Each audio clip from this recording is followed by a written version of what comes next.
Está no ar Download da Notícia. Download da Notícia. De segunda a sexta, das 9 ao meio-dia, você acompanha os fatos que movimentam São Paulo, o Brasil e o mundo. Download da Notícia. Regional na essência, global na referência.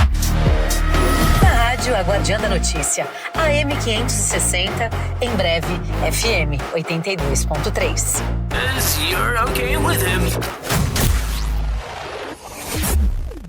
Olá, muito boa tarde a você que escolheu a Guardiã da Notícia para ficar muito bem informado. Agora em São Paulo, o relógio aqui do interior e da Avenida Paulista cravam aí 17 horas e 3 minutos, agora 4 minutos virando. Os termômetros é o seguinte, aqui na região metropolitana de Campinas, 28 graus. E em São Paulo, 24. Eu sou Gil Latoreira, hoje falando aqui da nossa central de jornalismo no interior de São Paulo, na região metropolitana de Campinas, de onde a partir de agora vamos conferir juntos os destaques e tudo o que aconteceu de mais importante na capital, no ABC, em Guarulhos, no Vale do Paraíba, no Alto Tietê, no Litoral Norte, no Litoral Sul, em todo o interior do estado de São Paulo, também com uma passada por Santa Catarina, pela Bahia, além da capital federal, com os assuntos nacionais. E também vamos dar um giro internacional com os nossos correspondentes. Estamos ao vivo pela rádio A Guardiã da Notícia, em 560, e muito em breve no FM 82.3. E também pelas nossas multiplataformas e com imagens pelo nosso canal oficial do YouTube, Jornalismo Regional com alcance global. Bem-vindos ao Download da Notícia, segunda edição, desta quarta-feira. Hoje é 14 de janeiro de 2026, verão brasileiro, Dia Mundial do Diabetes e também Dia Nacional da Alfabetização. Vamos então aos destaques de hoje. Rede social X volta a funcionar na Venezuela após um ano de bloqueio. Em São Paulo, estacionar na Zona Azul ficará mais caro a partir do dia 20. O governo de São Paulo cria aplicativo que agiliza atendimento de primeiros socorros. E ainda nesse editorial, teremos a participação da jornalista Gabriele Tricânico, direto da Itália, trazendo aí as principais notícias nacionais que movimentaram aí o cenário político e também com alguma coisa sobre o cenário internacional desta quarta-feira com análises e comentários. O jornalista Brian Defende fala direto de Portugal com as notícias internacionais que movimentaram aí o mundo. Hoje, quarta-feira, é dia do quadro Política Brasil, com Vinícius Pichuleco, com análises e comentários sobre os principais acontecimentos no país. Também nesta edição, teremos aí um giro de notícias com as principais cidades de cobertura da Guardiã. Essas e outras notícias você confere agora. Vem com a gente, pois o Download da Notícia, segunda edição desta quarta-feira, já está no ar. Download da Notícia. Muito bem, às 17 horas e 6 minutos, nós vamos abrir espaço para o nosso noticiário internacional, mas também com uma cobertura sobre os principais fatos políticos aqui do Brasil. E eu convido para participar do Download segunda edição desta quarta-feira a jornalista Gabriele Tricânico, que fala direto da Itália. Boa tarde no Brasil, boa noite na Itália. Gabi, seja bem-vinda. Buona serata, a gente fala aqui, Gil. Boa noite a vocês que nos acompanham nessa quarta-feira, 14 de janeiro, e conforme prometido, ontem eu trouxe a análise do tabuleiro político do Alto Tietê, na segunda-feira do Grande ABC, e hoje a gente vai falar do Litoral Norte, nosso querido Litoral Norte que está pujante, respirando turismo. A indústria do turismo está bombando lá no litoral, viu, Gil? A gente tem acompanhado, aliás, uma cobertura e uma análise que você tem feito, Gabi, que tem dado aí uma repercussão muito grande. Já falamos do ABC, falamos do Alto Tietê, hoje no Litoral Norte, que também deve ter um cenário, por tudo que você mandou aqui, bem amarradinho, bem cheio de acordos. E claro, sem dúvida nenhuma, estamos aqui ansiosos pela sua análise, nas famosas dobradinhas e nos ajustes que serão feitos. Conta tudo pra gente sobre esse cenário político e esse resumo do Litoral Norte, Gabi. Pois é, vamos começar falando então sobre a dupla que agora já está chancelada. No final do ano, Toninho Colucci, atual prefeito de Ilhabela, do PL, junto com Antônio Carlos, que foi deputado, foi prefeito, ovacionado, pai do prefeito de Caraguatatuba.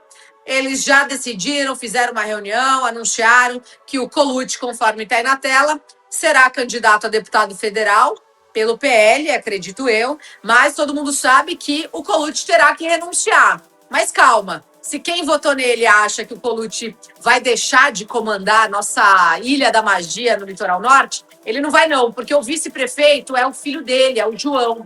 Então, o João, que já está se comportando como prefeito da cidade, prefeiturável, tem aí aparecido com o pai nos vídeos, inclusive na segunda-feira a gente noticiou que a partir de amanhã começa a cobrar o TPA e eles ganharam na justiça e o vídeo que foi veiculado, Gil, foi do prefeito Colucci junto com o filho que é vice-prefeito, o João Pedro Colucci. Então, portanto, como é que vai ficar esse tabuleiro no Litoral Norte? Começamos falando por Ilhabela. Lá nós sabemos que o cacique principal hoje é o Toninho, pelo PL.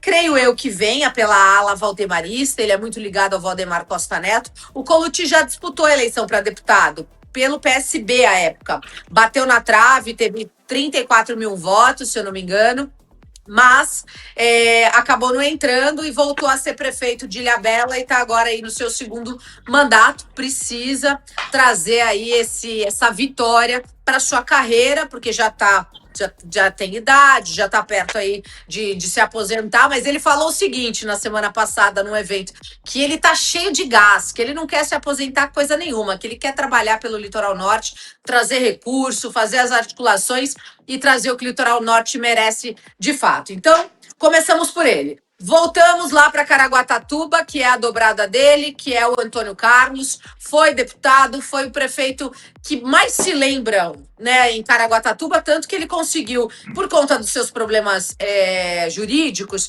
ele conseguiu eleger o filho com 15, 20 dias de campanha. Foi uma loucura a campanha de 2024, tá aí o Antônio Carlos. Um dia depois que o filho toma posse, um dia depois que eles decidem que o filho é candidato, seus processos foram todos anulados. Foi uma coisa muito estranha que aconteceu, mas elegeu o filho e agora ele é candidato a deputado estadual, está afiliado ao PSD de Gilberto Kassab, é a dobrada oficial no Litoral Norte do Toninho Colucci. Esses dois vão dar trabalho, viu? Inclusive, para quem vem de fora, que existe um termo aí que eu não gosto de usar, que são os forasteiros, né? Que não são da região, mas vão lá abocanhar aquele punhado de votos. E o que eu acho legítimo, porque dentro da nossa legislação a gente não é distrital, mas se fala muito do regionalismo e a gente aqui na Guardiã da Notícia tem batido nessa tecla, né? Fizemos inclusive uma campanha juntos, né, Gil? Quem é do ABC vota no ABC, quem é do Alto Tietê vota no Alto Tietê. E quem é do Litoral Norte, vamos votar em quem é da cidade, quem é do Litoral Norte, para poder ajudar de fato a região e não levar o recurso aí de vocês e os votos de vocês para desenvolver outras localidades do estado de São Paulo e o Litoral Norte ficar esquecido. Acho que com essa nova Tamoios, com o contorno sul que foi entregue, o primeiro foi ali em Caraguatatuba, acredito que essa dupla, coloca os dois aí na tela, Colucci e Antônio Carlos, podem sim dar o que falar. Agora vamos ver como é que fica na questão do tabuleiro. Vão ter que se mexer, vão ter que andar lá para o Vale do Paraíba, porque não é fácil uma eleição de deputado e só com os votos ali das 4 cidades do Litoral Norte, que a gente tem Ubatuba, Caraguá, São Sebastião e Ilhabela. Essa eleição promete lá. E aí promete por quê? Eu vou falar agora de São Sebastião, né? Que ali é que o caldo entorna. São Sebastião, nós temos Maurício Neves, não é da cidade, não é de São Bernardo, mas o Maurício tem uma história com o Litoral Norte, desde a época na qual ele produzia eventos lá com os famosos Sirena, faz festas até hoje. Então, praticamente um caiçaranato, presidente estadual do Partido Progressista, vai para o seu segundo mandato e ele é, sim, o deputado de São Sebastião. A gente tem que falar com propriedade, manda recurso para a cidade, conversa, dialoga com a Câmara, é cidadão sebastianense. Então, o Maurício Neves hoje, na minha avaliação, tem a cara de São Sebastião, deve ter aí alguns vereadores trabalhando para ele. A gente viu aí agora desse período, desse início de ano, ele visitando várias comunidades, acertou em cheio, mandando o recurso para a reforma, a revitalização do convento lá no São Francisco, que era uma demanda muito antiga da comunidade. Então tem feito coisas que a comunidade, não só dos pescadores, os caiçaras ali de São Sebastião, tem dado um olhar mais especial para esse mandato.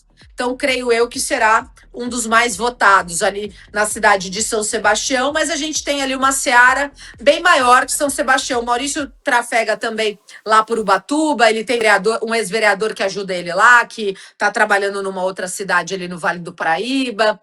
Trafega um pouquinho ali em Caraguatatuba, em Ilhabela ele deve ter ali um trabalho também, porque ele tem o Leleco lá, que é um vereador que ajuda o Maurício Neves. Então, creio eu que para a federal, agora, quem será a sua dobrada oficial ali na cidade de São Sebastião?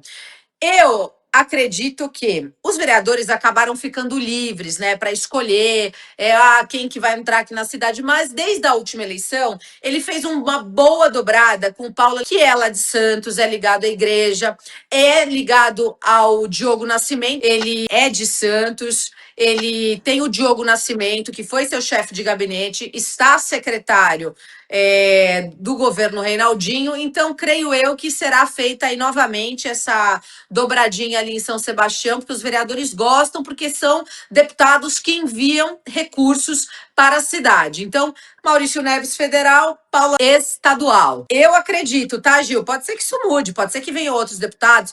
Eu tenho visto aquele ex-prefeito de Limeira transitando ali com os vereadores de São Sebastião, aquele Danilo Juan. Então, pode ser que ele dê uma andada por ali e esse cenário mude. E agora é que o caldo entorta. Por onde anda Felipe Augusto? Felipe Augusto vai ser candidato a deputado federal? Tinha dito que sim. Está se comportando como tal nas redes sociais?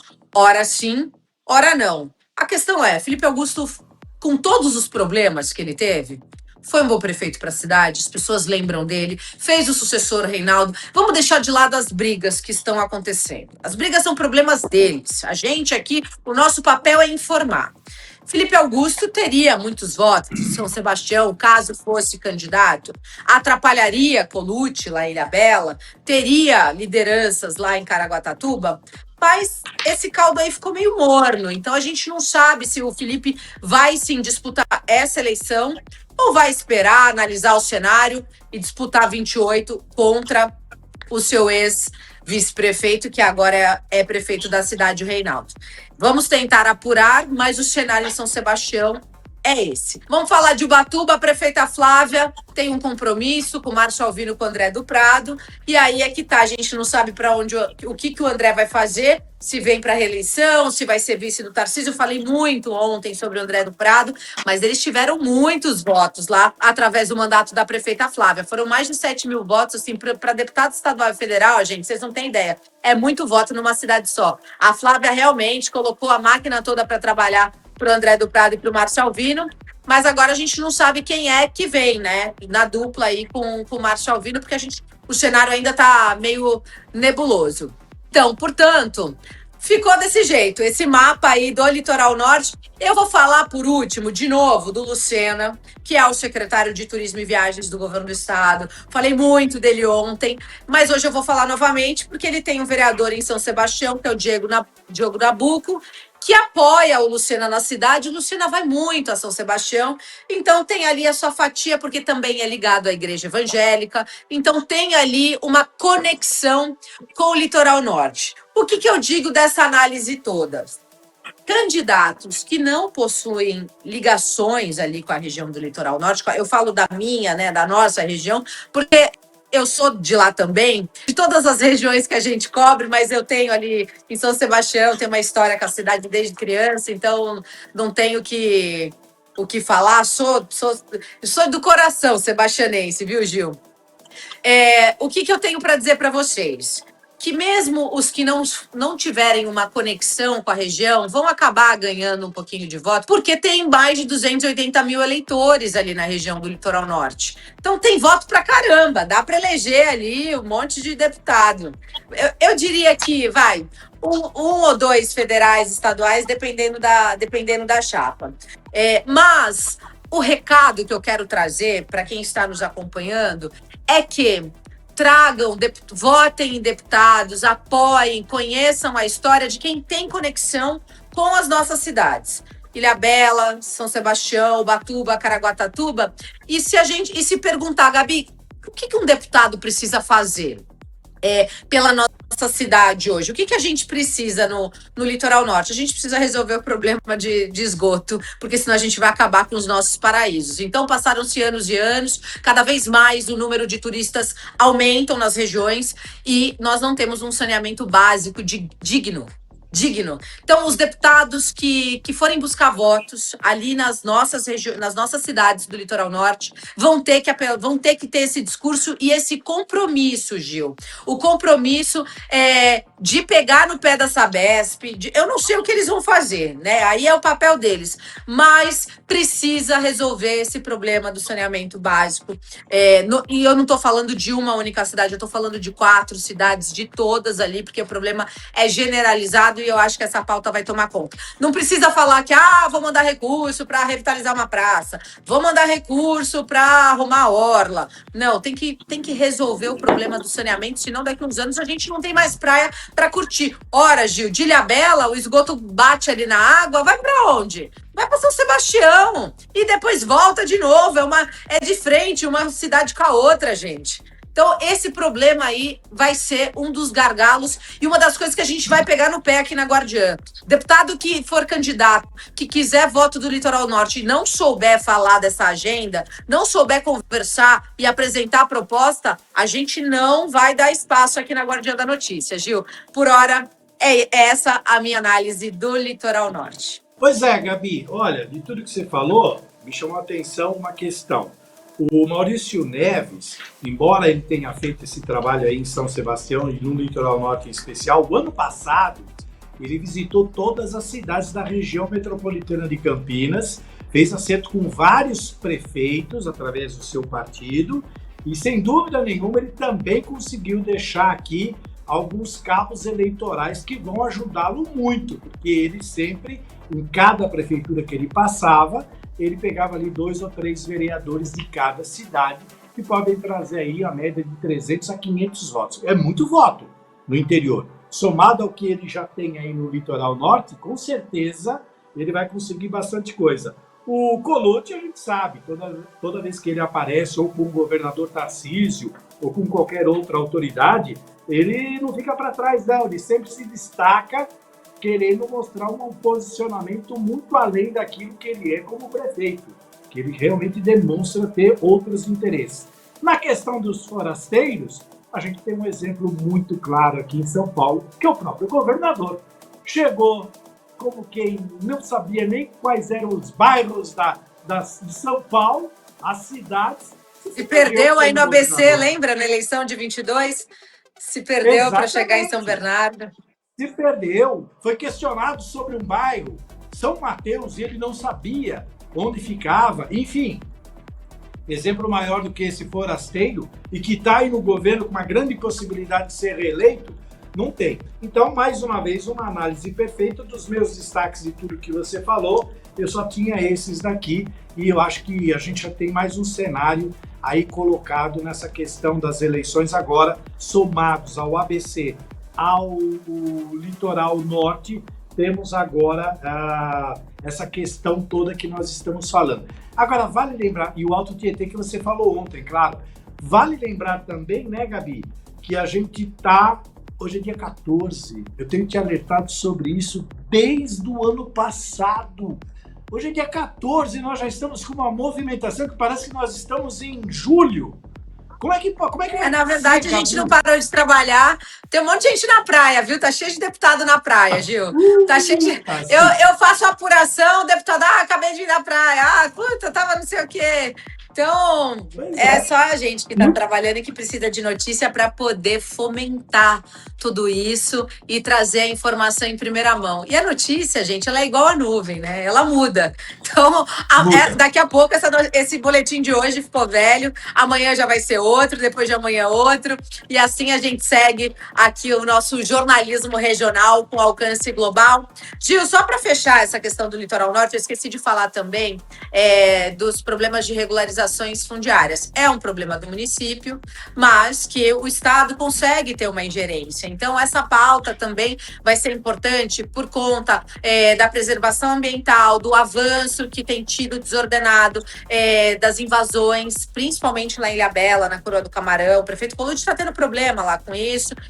E aí, com a migração das pessoas que vêm em busca de emprego, de trabalho, e aí chegam lá, se frustram, porque nem tudo que reluz é ouro. Então, vão ter discussões muito interessantes para serem faladas durante essas eleições de 2026, apontando aí para as nossas cidades do Litoral Norte. Eu volto daqui a pouquinho no caso do Banco Master às 6 horas da tarde, mas amanhã eu vou preparar para vocês uma análise do cenário do Vale do Paraíba, na sexta-feira da capital, e na próxima semana, que aí já é outra semana, eu vou falar cidade a cidade, porque o que teve de candidato que me mandou mensagem dizendo que eu esqueci de colocar na minha análise.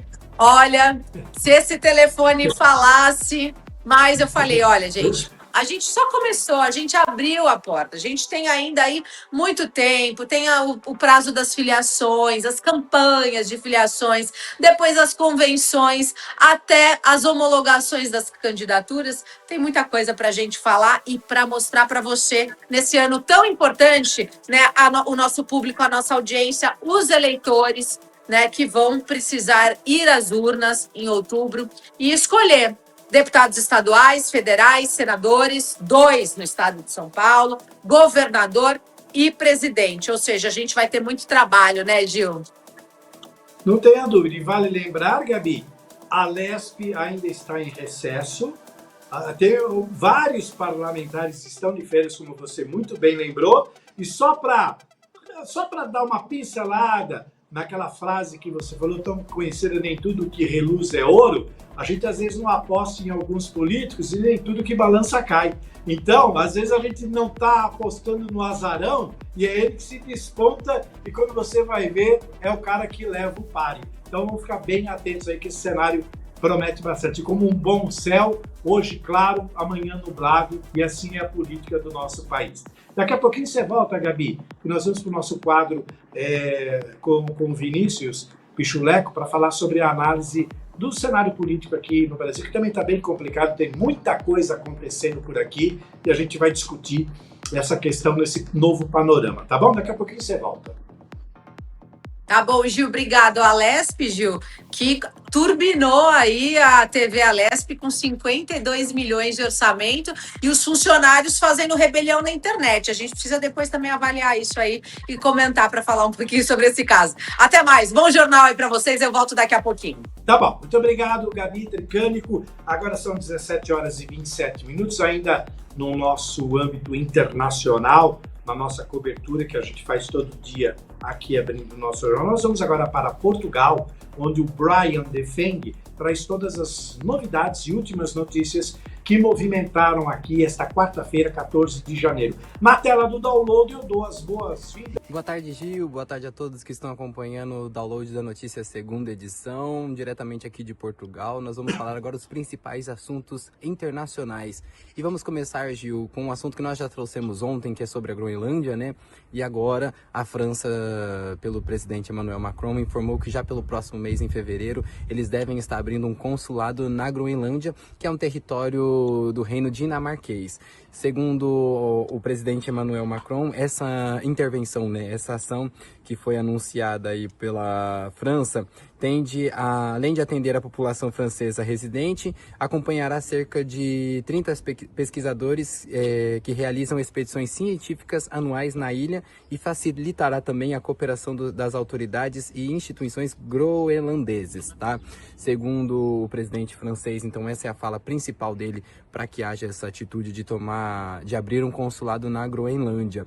Essas ações, Gil, também foram tomadas após o presidente dos Estados Unidos informar que pelos próximos dias aí já deve tomar mais medidas para de fato querer tomar a Groenlândia, né? Como nós destacamos, os Estados Unidos já tentou comprar a Groenlândia uma vez e agora eles estão tentando aí intervir de novo para tomar esse território que é dado como um território dinamarquês, mas os Estados Unidos, segundo o presidente Donald Trump, né, eles precisam da Groenlândia para fins de segurança nacional. Ela é vital para o domo de ouro que estamos construindo. Segundo ele, a OTAN deveria liderar o processo para que conquistaremos, né? Segundo ele, para conseguir tomar a Groenlândia. Se não, fizermos, a Rússia ou a China o farão. No caso, segundo o presidente Donald Trump, informa que a Rússia ou a China têm interesses em tomar posse da região também autônoma da dinamarquesa, né, que é a Groenlândia. Segundo eles, a China e a Rússia têm interesse nessa região também. Para os Estados Unidos, né, segundo ele, militarmente, sem o vasto poder dos Estados Unidos, grande parte do qual construí, isso é fala do presidente Donald Trump, durante meu primeiro mandato e agora estou elevando um novo, ainda maior patamar, a OTAN não seria uma força ou discussão eficaz nem de perto. Segundo eles, no caso essa intervenção da OTAN não traria grandes benefícios, mas que ajudaria muito aí os Estados Unidos nessa intermediação para conseguir de fato a OTAN. Outro assunto também para nós falarmos já agora sobre aqui para a parte internacional é sobre a execução do jovem de 26 anos, o Efran Soltani, e está marcado para hoje a execução dele após ser apreendido aí em protestos anti o governo no Irã. Segundo as informações que foram divulgadas, a família do jovem só teve direito de visitá-lo por 10 minutos e ele não teve direito a advogado, Gil. E também, segundo o governo do Irã, eles anunciou que os tribunais especializados já foram designados para lidar com os manifestantes. Segundo eles, essa ação de dar uma pena de morte aí para esse jovem é tentando intervir com que as ações anti o governo tomassem mais proporção. Mas os Estados Unidos, pela pessoa do presidente Donald Trump, informou que os iranianos não devem parar, não devem cessar as suas manifestações e que os Estados Unidos, segundo eles, a ajuda estaria chegando, né? Essas ações dos Estados Unidos para tentar ajudar o Irã, o povo iraniano, né, nas suas manifestações aí, já vem acontecendo pelos últimos dias. Vale destacar que já houve diversas mortes nesses protestos de manifestantes, né? E os Estados Unidos tendem aí a ajudar pelas próximas horas, que é o que as pessoas esperam, que eles consigam ajudar nas próximas horas os Estados Unidos ajudar as pessoas ali e os manifestantes a terem um posicionamento. Essa ação dos Estados Unidos tenta aí ajudar os manifestantes, mas o mesmo os Estados Unidos emitiu uma nota para que os estadunidenses, os americanos, saiam do Irã aí pelas próximas horas, porque há uma possibilidade de intervenção dos Estados Unidos nessa questão aí da ajuda dos Estados Unidos com os manifestantes do Irã.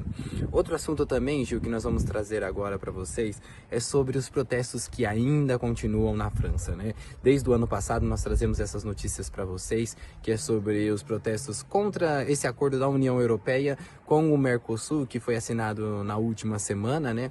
Que avançou, mesmo com a França sendo contra, o voto da Itália foi favorável, né? E o que ajudou a levar para frente esse acordo da União Europeia, que já passa mais de 20 anos aí. Então, Gil, com esses protestos que aconteceu na última terça-feira, cerca de 500 tratores e 800 manifestantes agricultores aí estavam nessa movimentação aí em torno da Assembleia Nacional da França. Batatas foram jogadas na rua, manifestantes fizeram paralisação ali com os tratores, né?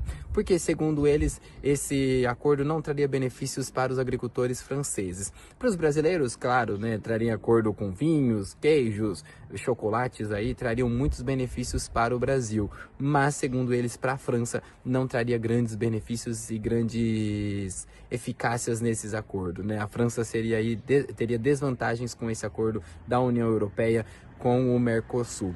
Bom, essas são algumas das principais notícias aqui da Europa. Gil, eu sou Brian Defende aqui de Portugal, para vocês da Guardiã da Notícia, né, no Download da Notícia, segunda edição. Eu fico por aqui, amanhã eu volto com mais informações para você. Até lá. Muito obrigado, Brian Defende, que falou de Portugal. Amanhã, como ele mesmo disse, estará de volta aqui com muito mais informações sobre esse cenário internacional. Aqui na Guardiã, jornalismo regional, mas com alcance global. Você não fica fora de absolutamente nenhuma notícia. Para fechar o nosso bloco internacional às 17 horas e 31 minutos, olha só, a Venezuela recuperou o acesso à rede social X na noite de ontem, terça-feira.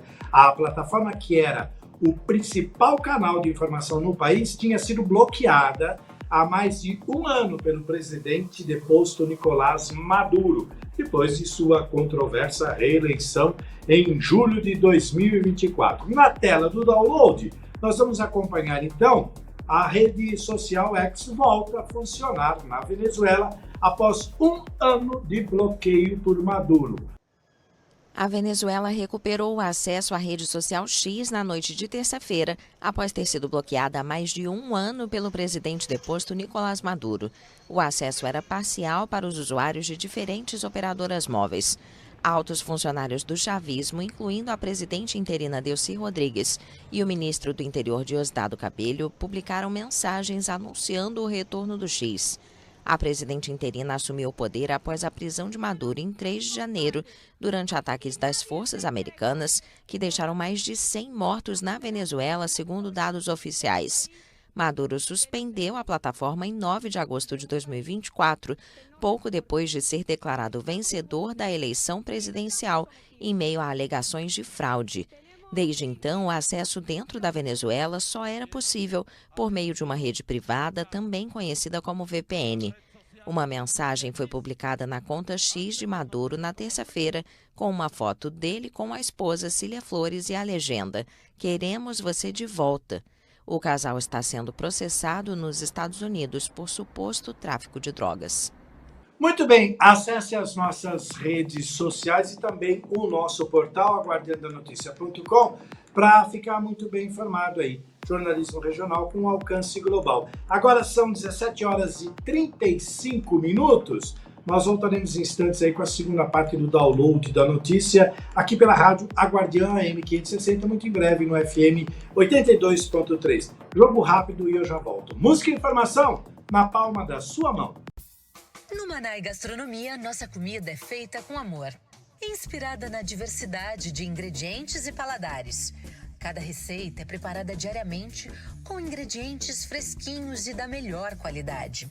Explore o nosso buffet self-service, que oferece uma centena de opções para agradar todos os gostos e dietas. Visite nossas unidades Consolação, Berrini, Paulista, Augusta e Cidade Jardim. Confira endereços e horários nas redes sociais e em nosso site. Venha saborear uma refeição inesquecível no Manai Gastronomia, onde a qualidade e o sabor se encontram. Está tendo problemas com a internet da sua empresa? Sabemos que se manter conectado é algo indispensável no dia a dia de qualquer negócio. Então, chega de passar sufoco. Venha para o futuro da conexão. Venha para a Teracorp. Nascemos com a missão de prover à sua empresa uma conexão com alto desempenho e estabilidade para atender a todas as suas necessidades na hora de navegar em diversas plataformas. Com soluções inovadoras e especializadas, a Teracorp está pronta para conduzir a sua empresa para as alturas. Não espere mais. Entre em contato conosco agora mesmo ligando para o 011 3192 1919 ou visite o nosso site em teracorporation.com.br. Teracorp, soluções em tecnologia para o seu sucesso. Oferecimento SP Security. Segurança inteligente para o seu lar. Proteja sua família e fortaleça seu condomínio com tecnologia de ponta. Acesse spsecurity.com.br e descubra como transformar a segurança da sua casa.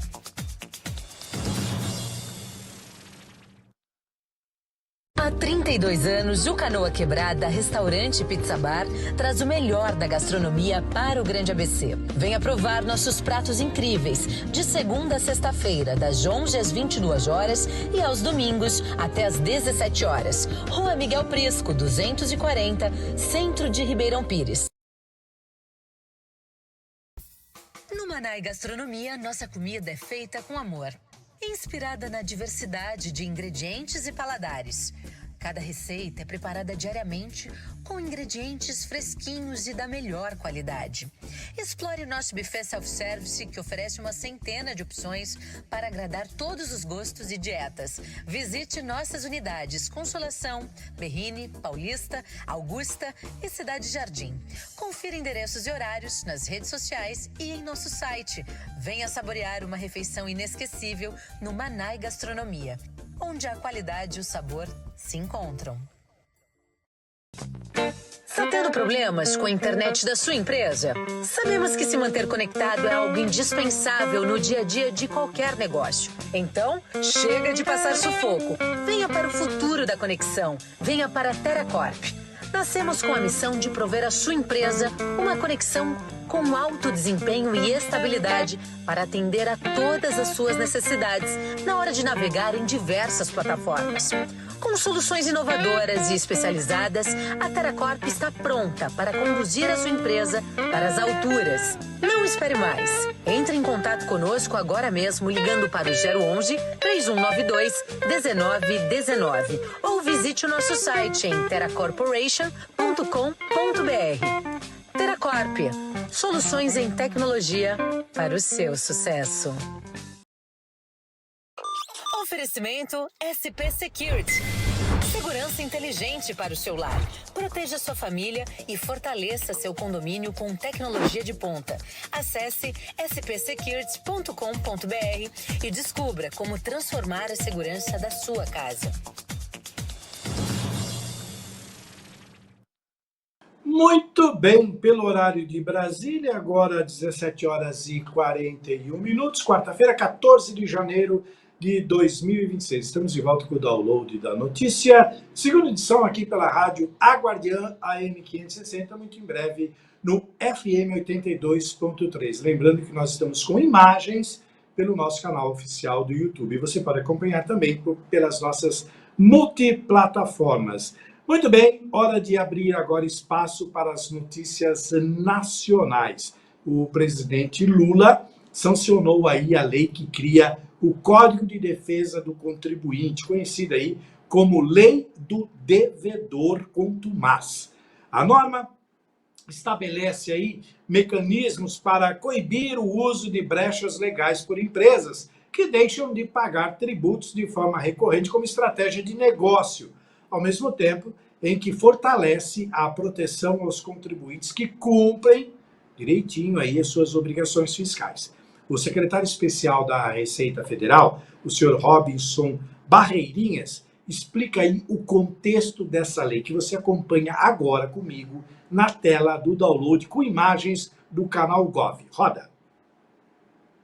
O Brasil finalmente se alinha às maiores economias do mundo que há décadas abandonaram a lógica de autuar e multar imediatamente todos os contribuintes da mesma forma. Agora todos são classificados dentro do programa Sintonia e os contribuintes a mais, com nota máxima, serão sempre orientados e terão oportunidade de autorregularização em 60 dias, sem qualquer multa. As grandes empresas poderão aderir ao programa Confia e construir juntos com a Receita Federal um plano de trabalho. Se houver alguma inconsistência no futuro, elas terão sempre a oportunidade de apresentar um plano de ajuste em 120 dias. E essas empresas, com nota máxima de conformidade, terão também redução no pagamento de tributos. Elas terão uma redução de até 3 pontos percentuais na contribuição social sobre o lucro líquido, se mantiverem com essa nota máxima. Já o mau contribuinte, o devedor contumaz, será excluído do mercado, abrindo espaço para os empresários sérios. Essa é uma grande vitória para o Brasil nesse início do ano de 2026. Um sinal de que o ano será marcado pela mudança definitiva da relação do fisco com os contribuintes brasileiros. Muito bem, agora são 17 horas e 44 minutos. Hora de falar sobre a nossa capital, aqui, São Paulo.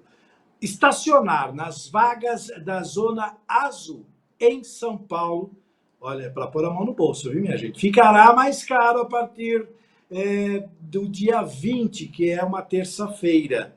A tarifa básica passa a custar R$ 6,95 por hora de estacionamento nas vias da capital paulista. O reajuste foi publicado no Diário Oficial do Município ontem, terça-feira, dia 13 de janeiro. Quem traz os detalhes sobre este aumento na Zona Sul, Azul, aliás, é o Gustavo Cópia, na matéria a seguir que você acompanha na tela do download.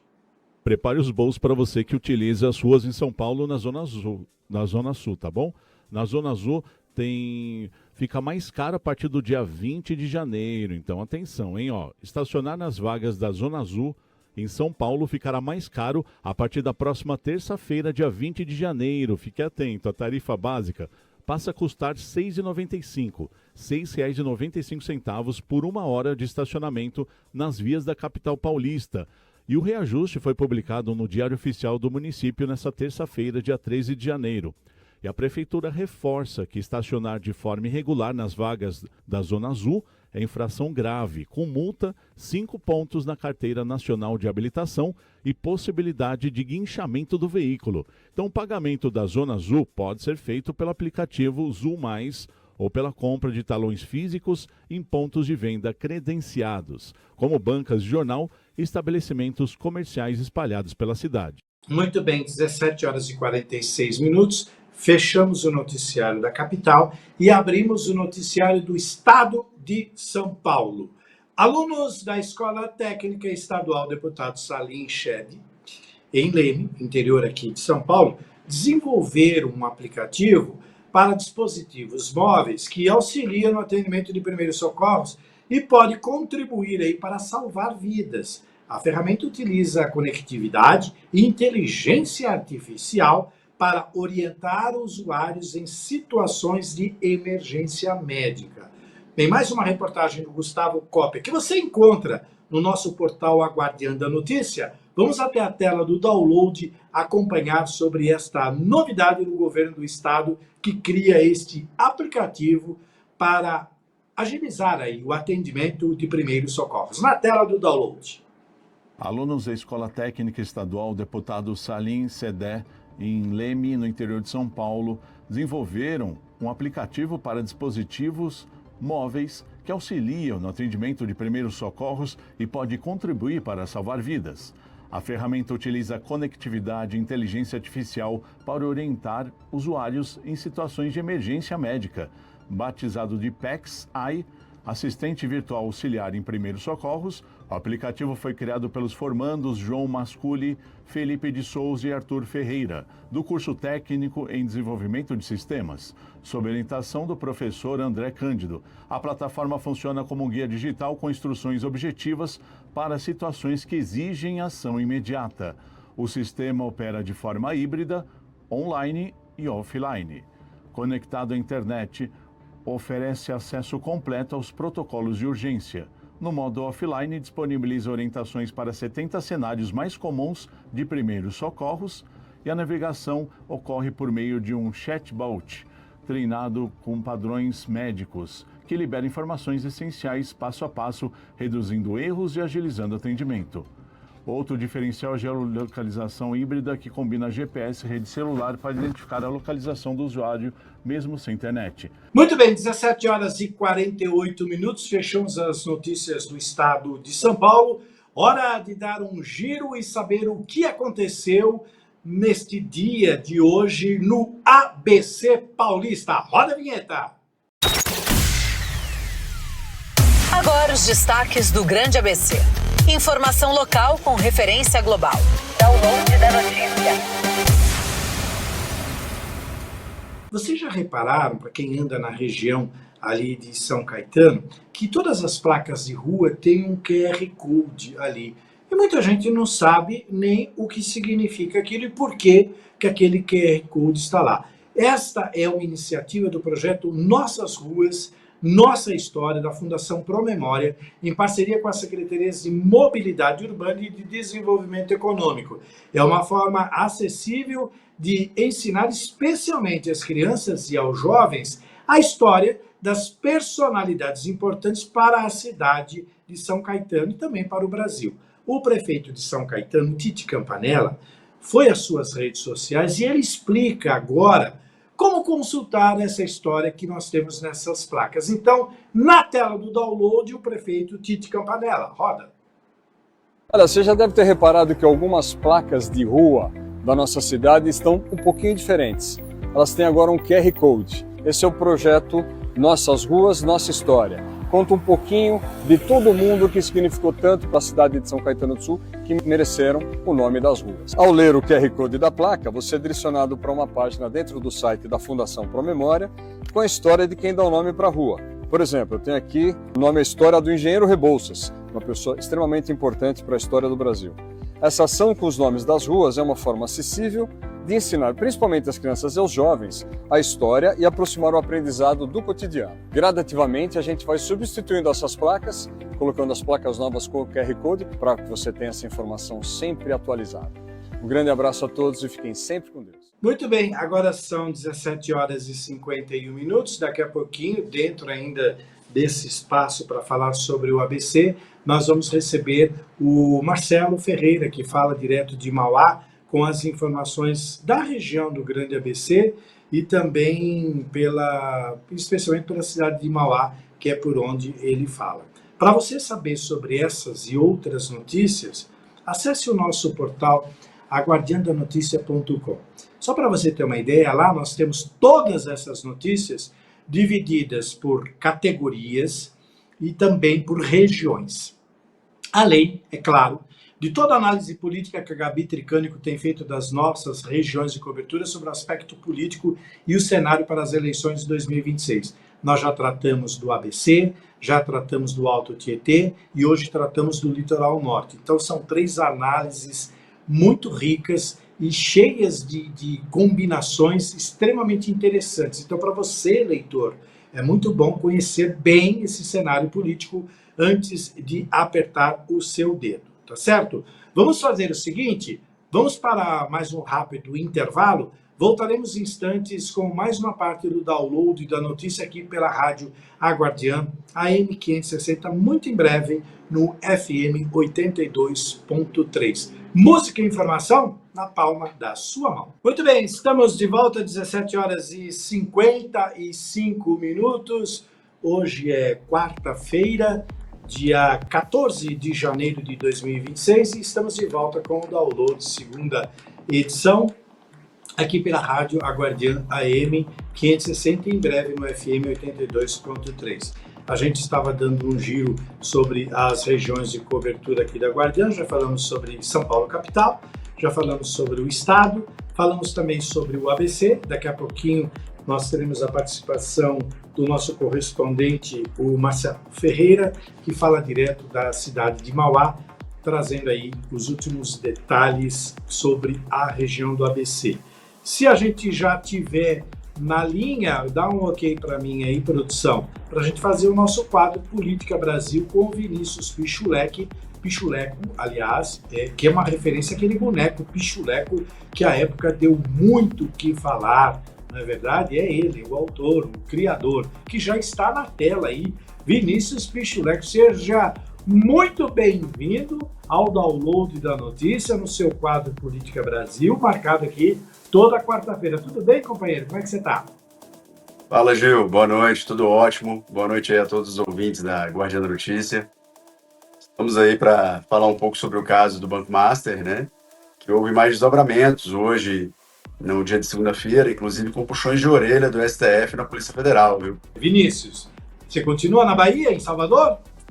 Não, me retornei a Brasília. Hoje eu estou já organizando as coisas aqui e com várias notícias do Congresso Nacional, que está de recesso, por sinal, mas ocorre, Gil, que muitas pautas estão sendo desdobradas nesse recesso do Congresso. Uma delas, e é uma pauta muito importante, é o orçamento federal, que também vamos falar um pouco sobre isso hoje, que é um orçamento de sua esfera aí de 51 bilhões, né? Tá certo. Eu vou convidar para a nossa conversa, para a nossa roda de bate-papo, a Gabi Tricânico, se ela tiver, já pode colocá-la na tela também para ela participar do nosso quadro Política Brasil aqui com o Vinícius. Produção, assim que a Gabi entrar, pode colocá-la aqui para falar com a gente. Ô Vinícius, vamos lá, vamos começar pela ordem, como se diz aí no seu cenário de Brasília, que você conhece muito bem. Pela ordem, excelentíssimo colega. Vamos lá. Caso Banco Master, a Operação Compliance Zero avança. Como é que está essa história? Muita gente achou que ia terminar numa grande pizza, muita gente achou que ia muita gente para cadeia, teve aqueles que acharam que não ia entrar, mas antes do seu comentário, Gabi Tricânico veio para participar com o papo aqui com a gente. Gabi, seja bem-vinda novamente ao Download, segunda edição. Oi, Gil, boa noite Vinícius Pichulé, boa noite a todos vocês. Pois é, né, que confusão essa história do Banco Master, mais uma fase da Operação Compliance Zero deflagrada hoje pela manhã. O cunhado do Daniel Vorcaro tentando fugir para Dubai, acabou sendo preso. Busca e apreensões na casa do pai e da irmã do Vorcaro. Vinícius, como é que tá Brasília, hein? Porque os deputados estão todos viajando, tá todo mundo na praia ainda. Os deputados estão na praia, mas o STF não está, né? O STF está trabalhando fortemente. Essa foi uma ordem do Dias Toffoli, né? O relator do caso, né, do Banco Master. É o que a gente já havia comentado, né, Gabi, né, Gil? O que causa muita estranheza nessa operação é o empenho do STF em coletar as provas e tudo. Hoje, pela tarde, estava tendo muito zum. Fiz uma apuração junto à PF, aonde estava tendo essa bronca do Dias Toffoli, por qual motivo não foi cumprido o mandado expedido em 24 horas, conforme a ordem dele. Ocorre que em Brasília está tendo confusões de operações, porque foi deflagrada também a Operação Overclean no mesmo dia da ordem da operação que era para ser feita dos 42 mandados da questão do Banco Master. E, Gil e Gabi, uma coisa que eu estava observando, no ano de 2008 ocorreu uma grande crise financeira nos Estados Unidos, aonde foi deflagrado um grande esquema Ponzi. O que é o esquema Ponzi? É um esquema pirâmide, que ali estava ocorrendo com Bernie Madoff, que foi até tema de um filme da Netflix. Então, muita coisa do Banco Master se assemelha ao esquema pirâmide que o Banco Master tentou aplicar com os investimentos que o Banco Central, né, conseguiu perceber essas fraudes. Ocorre que tem muito envolvimento tanto de autoridades do âmbito judiciário quanto de autoridades do âmbito do Congresso. Então, isso está causando um grande desconforto e uma grande preocupação, né, desses desdobramentos, Gabi. Eu só queria complementar que, curiosamente, eu fiz uma pesquisa rápida agora nos últimos noticiários sobre essa operação e as manchetes em geral são assim: Polícia Federal encontra pilhas de dinheiro em operação contra o Banco Master. Já virou moda isso aqui no Brasil de se encontrar caixas com dinheiro, pilhas de dinheiro, apartamentos lotados com dinheiro. Esse dinheiro só não vem para quem trabalha, né? Agora, para quem faz a operação e para quem faz desvio, aparece de monte. Então, Gil, aqui em Brasília aluga-se até algumas kitnets, que foi o caso, né, da famosa Operação Lava Jato, que pegou mais de 53 milhões de reais em espécie em kitnets em Brasília, que à época era ligado a uma das pessoas investigadas, né, um deputado lá do nosso interior da Bahia. E, enfim, esse dinheiro acabou voltando, porque a Operação Lava Jato acabou, voltou para ele legalizado. Então, muito que se fala aqui em Brasília é que tudo pode chegar numa grande pizza. Ocorre hoje, o que está acontecendo? Houve um posicionamento do TCU mais agressivo junto ao Banco Central, diversas entidades financeiras fizeram cartas fortalecendo a atuação do Banco Central, o que fez até o próprio TCU recuar. Algo que seria uma fiscalização se tornou uma inspeção. Então, assim, está muito delicado esse assunto Banco Master em Brasília. Lembrando que teve também alguns casos que pessoas ligadas à questão do Banco Master e aos fundos do Banco Master estão ligadas também a algumas doações políticas, que vamos falar um pouco mais à frente, que está vendo tudo à tona, né? Então, assim, Brasília demonstra que essa questão direita e esquerda para certos assuntos não existe muito, entendeu? É o que havíamos comentado no nosso quadro anterior, que Brasília é bem eclético em diversos pontos, e o judiciário, inclusive, está muito empenhado em resolver isso, inclusive dando bronca na Polícia Federal e querendo pegar essa investigação como se fosse um guardião dela. Aqui em Brasília, hoje, no período da tarde, estava sendo falado quem iria ficar com os carros apreendidos, com o dinheiro apreendido, com as armas apreendidas nesses 42 mandados que foram expedidos. A princípio seria o próprio relator, o ministro Dias Toffoli. E aí estava sendo questionado até qual ponto é essa autonomia do STF em interferir nas investigações da Polícia Federal, porque compete à Polícia Federal investigar, não ao STF. Então, assim, surgem diversos rumores nos corredores e nos bastidores aqui de Brasília sobre isso. Lembrando que o caso Banco Master, temos também a esposa do ministro Alexandre de Moraes, que fez uma grande consultoria no valor muito vultuoso. Então, assim, são peças do xadrez muito delicado, né?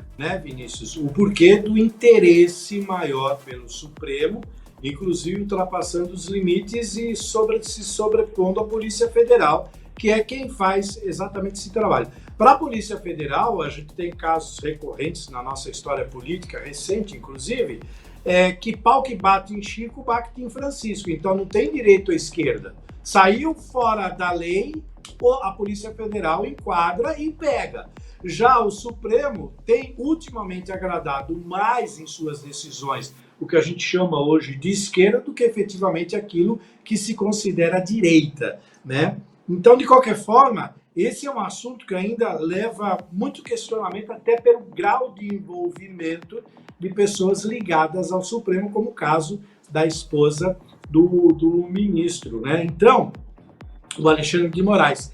Então, essas questões todas movimentam demais esse cenário. Agora, eu sei que muitos políticos ainda estão de recesso e como você disse, o Supremo não. Mas, ô Vinícius, como é que está repercutindo essa história nos bastidores aí de Brasília, entre senadores, deputados? Como é que eles estão vendo essa situação? Olha, Gil, a situação está muito delicada. Te dar um exemplo. Ocorreu ontem uma operação da Overclean, que investiga o caso de desvio de emendas do então deputado Félix Mendonça da Bahia, PDT Bahia. E foi um dos motivos que a Polícia Federal não conseguiu cumprir um mandado em 24 horas, conforme determinado por Alexandre de Moraes. Então, assim, são muitos escândalos de corrupção, né?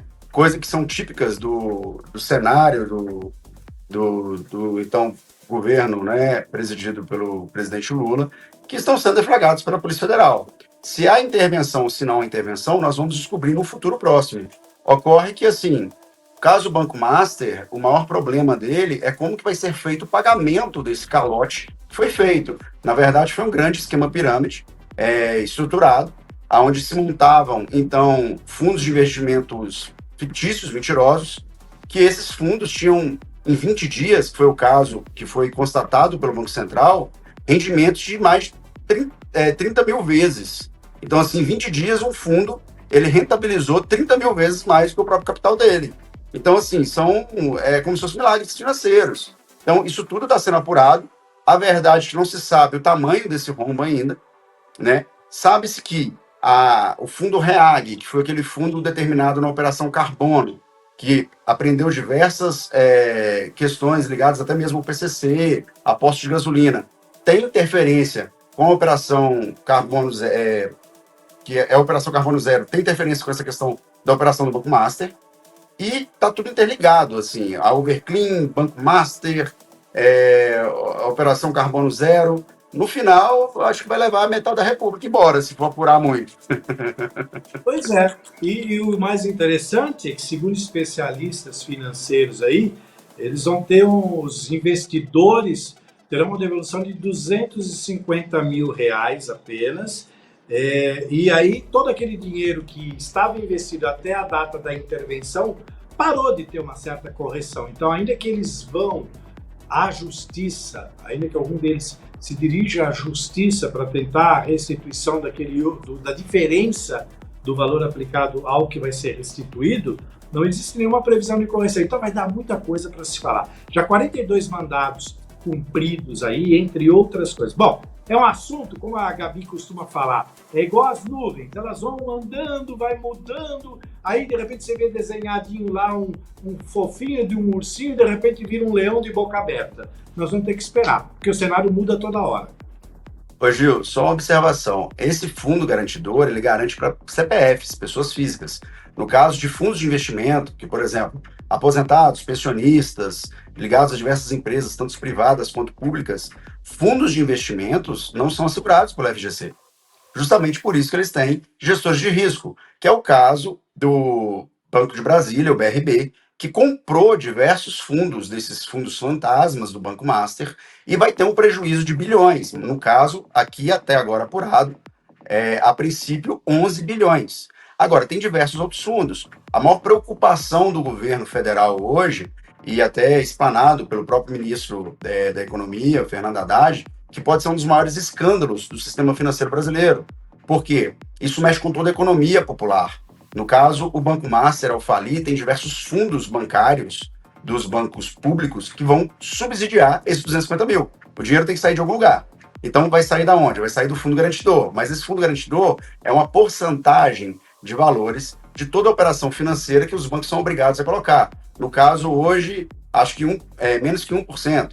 Estamos se falando, inclusive, aumentar esse valor, ou seja, o acesso ao crédito brasileiro pode ser aumentado devido a um calote de um banqueiro. Então é algo muito sério, é algo que tem que ser apurado bastante, envolve diversas autoridades, tanto que os mandados foram expedidos para poder fazer a apreensão de bens de até 5,6 bilhões, o que, por óbvio, acredito que não chegou nessa esfera. Aqueles carros importados ali apreendidos, bem como o dinheiro, bem como as armas, não abrange todo esse capital, exceto o patrimônio, e tudo isso vem sendo ventilado e colocado. O que muito assusta é que o Banco Master, ele teve esse milagre financeiro nos últimos 10 anos, então a gente não está falando de muito tempo, né? Então, ou seja, o banco operou durante fraudes financeiras aproximadamente por 10 anos, somente agora que está se conseguindo ter essa materialização e ainda não se tem essa apuração 100%, Gil. Então é algo muito complexo, é um fator que mexe com todas as esferas dos poderes do Brasil, mexe tanto com o executivo, quanto com o legislativo, quanto o próprio judiciário, e ainda não temos dimensão de onde isso vai dar. Tanto que o recuo do TCU sobre a, então, fiscalização do Banco Central foi algo que foi muito falado, porque o TCU é um órgão de controle, mas boa parte de suas indicações são indicações políticas, né? Então, era um ex-parlamentar que, à época, quando ele era ex-parlamentar, ele tentou criar questões parlamentares para destituir, então, diretores do Banco Central. Então, com toda essa questão, Gil, que vem acontecendo até no cenário mundial, a importância da independência dos bancos centrais ao redor do mundo é algo crucial, porque tomar determinadas medidas, como uma liquidação de um banco, é algo que se afeta toda a economia brasileira, todo o PIB brasileiro, e isso vai ter um impacto muito sério. E no ano eleitoral, e no ano, inclusive, que o orçamento nosso, nós estamos falando de 51 bilhões de emendas no poder do Congresso Nacional. Então, assim, e aí, como que vai ser isso? Como é que vai ser isso? Algo muito complexo. Gil. A Gabi voltou. Oi, Gabi. Pois não, Gabi. Ô, Vinícius, só para a gente encerrar essa questão do caso do Banco Master, né? O ministro Toffoli havia primeiramente negado, né, essa operação de hoje. Depois ele reaveu, viu lá as alegações da PF, né, da Polícia Federal, e acabou, então, liberando essa nova fase da compliance. Mas o que chamou a atenção, e aí eu quero a sua avaliação, é que após essa operação, ele pediu para reter todas as provas com ele e sem ninguém ter acesso, para lacrar geral aí essas provas. Não levanta nenhum tipo de suspeita? Então, Gabi, essa é a polêmica hoje na tarde de Brasília. O pessoal estava questionando aonde vai se colocar os carros. Vai vir uma cegonha, colocar lá no estacionamento do STF esses carros? As armas, vamos separar uma sala no STF para essas armas? Como é que vai ser feito isso? Agora à tarde, Toffoli determinou que essa investigação tem que ser feita mesmo pela Polícia Federal. Até exibiu uma nota, porque toda a imprensa estava questionando isso. E muito criticado, porque o STF não tem ferramentas ou estrutura para isso. Lembrando que hoje tudo é feito em nuvem, então o celular apreendido meio-dia, se a pessoa tiver um acesso remoto a ele pode simplesmente entrar na nuvem e apagar. Então, um dos motivos que a Polícia Federal faz essa apreensão imediatamente, já entra na parte de ferramentas dentro da PF para que se investigue, para que essas provas não pereçam, né, não sejam perdidas. Então, isso tudo vem sendo questionado e ventilado. Lembrando que foi graças à apuração da Polícia Federal, no celular do então presidente, do Banco Master, que conseguiu constatar aquela questão que ele estava contratando pessoas e influências para falar mal do Banco Central. Então, ao constatar isso, o próprio TCU recuou, ao ver que ele estava fazendo parte de uma, talvez, manipulação política sobre fatos. Por quê, Gabi? Quando for provado um erro possível do, então, Banco Central, cabe ao governo brasileiro ainda indenizar o Banco Master, ou seja, é o roubo oficializado, é o que vem se trabalhando para se ter, mas isso já está sendo visto, já está amplamente divulgado. Não, eu quero acreditar que não será possível que isso ocorra, mas no Brasil é a terra do tudo que é possível, né? Tá certo. Ô, Gabi. Vini, vamos falar um pouquinho agora do orçamento? Vamos falar do orçamento Isso. bilionário que o Congresso aprovou e que o presidente Lula aí tem poucos dias para sancionar. Ele tá ali, ó, pensando, o que eu vou fazer? E o Centrão já começou ali num toma lá da cá se movimentar. O Hugo Mota já disse que tá esperando um gesto do presidente Lula, ou seja, tem deputado na praia, mas tem muito deputado trabalhando em Brasília para que esse orçamento chegue, né? E aí, ô Vinícius, será que vai chegar com emenda Pix, igual ontem teve lá a operação, a Overclean, com um podre que foi entregue com emenda do Lira? Então, ô Gabi, acredito que, primeiro, vai vir as MPs dos orçamentos esses que já foram até gastos, né? Então essas vão ter que ser votadas. O Congresso está com a faca e o queijo na mão. O governo, de uma forma muito astuta, conseguiu passar as pautas mais polêmicas. O que vai ser hoje, e está sendo muito questionado aqui, é a pauta da segurança pública, que houve até a saída do então ministro, né, ex-STF do Poder, e agora a entrada de um outro que foi nomeado, inclusive, hoje pelo presidente Lula, né? Então, assim, o Congresso vai trabalhar com essa pauta, nessa forma de tomar lá da cá, mas acredito que o governo vai conseguir alguns vetos, não de tudo. De toda sorte, o Congresso Nacional, hoje, ele detém a maior parte do orçamento financeiro. O governo brasileiro, o executivo brasileiro, se tornou um carimbador de papel oficial. Então, ao exemplo, o projeto de lei aprovado destinou 26 bilhões de emendas individuais para deputados e senadores, 15,2 bilhões de emendas de bancada. O que são as emendas de bancada? São aquelas definidas para cada bancada de cada estado, ou seja, são 27 estados, 27 emendas. Na verdade, 26 estados e o Distrito Federal, que é considerado como estado na classificação orçamentária. E 12,1 bilhões de emendas de comissão, que são aquelas emendas que teve o orçamento secreto, que está tendo investigação de Flávio Dino, etc. Tudo isso, Gabi, fora o orçamento extra que o governo paga geralmente em cada votação. Ou seja, é muito dinheiro, é muito valor. Para onde isso vai, ninguém sabe. É um ano eleitoral, é um ano complicado, eleitoreiro. Vamos ver como é que o governo Lula vai reagir a tudo isso, até porque ele precisa não apenas de apoio, mas também de firmar suas bases para o ano eleitoral que está por vir. Um ano eleitoral polêmico, com Jair Bolsonaro preso, com uma direita, né, bem dividida, com diversas confusões internas e externas propagadas, com o deputado Eduardo Bolsonaro, que foi o deputado mais bem votado do estado de São Paulo, e acredito que do Brasil, teve 1 milhão de votos, sem estar com seu mandato. E aí, ele vai concorrer, não vai concorrer, vai ficar nos Estados Unidos, como vai ser? Vai atrás da intervenção do Donald Trump da vida? Não sabemos, mas o orçamento hoje é uma pauta muito acirrada, que vem sendo bastante explorada pelo ministro Flávio Dino, principalmente por conta da transparência, e não se vê por parte nem do governo, nem por parte dos parlamentares, essa questão toda dessa transparência. Nenhum deles estão querendo muito isso, não. Bom, Pois de é, qualquer já que forma, você o tocou nesse presidente assunto, tá só antes de encerrar, Gil, quando Flávio, direita bolsonarista rachada, o que tomou conta da internet hoje foi o comentário da primeira-dama do Estado, dizendo que o Tarcísio tinha que ser o Brasil, precisava de um CEO, meu marido, aí agora ela veio... se desculpou, dizendo que não, que ela estava só concordando com o vídeo que ele havia postado. Paulo Figueiredo, que é um jornalista bolsonarista, eu nunca vi jornalista telado, né? Mas esse aí tem. E aí ele postou um textão, assim, uma análise falando que é por conta desse tipo de posicionamento. O bolsonarismo não quer um CEO, que o país não é uma empresa. Aí o vereador lá, o Carlos Bolsonaro, postou uma foto do Dória, CEO de São Paulo, também atacando. Então, ficou esquisito esse trem. Só que para rebater, a Quest acabou de publicar uma pesquisa e empatado o Tarcísio com o Lula. Então, são movimentos muito bem casados. Eu acho que a turma do Tarcísio bateu desespero que o Flávio Bolsonaro não vai abrir mão dessa candidatura. E agora, eu vou colocar aí lenha na fogueira e um pontinho de interrogação, porque amanhã o Tarcísio vai estar no Alto Tietê, vai fazer 2 cidades, tem Posse do Condemate, acabou de postar vídeo com os nossos prefeitos lá com o Camargo, de Arujá e com o Pedro de Suzano, e a gente queria saber do governador Tarcísio, se o Bolsonaro pedir para ele ser vice, ele abre mão da reeleição? Não é tudo pelo projeto? Ele não diz em todas as entrevistas que ele deve a eleição do governo do estado de São Paulo ao presidente Bolsonaro, ex-presidente Bolsonaro? E aí fica aquela coisinha, né, ô Vinícius?